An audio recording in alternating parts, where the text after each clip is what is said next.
బంగారు బొమ్మ నీ అనురాగం నాకు సొంతమా అల్లరి కన్నాయి అనుమానం నీకు న్యాయమా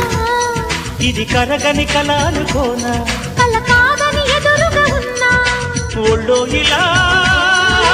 వాలిన పెన్నిది వద్దనగలనా వెయ్యేళ్ళిలా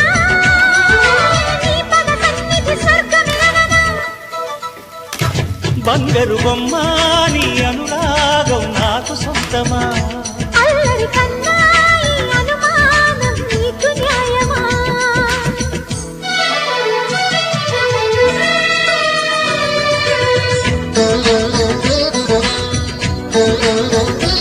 Thank you.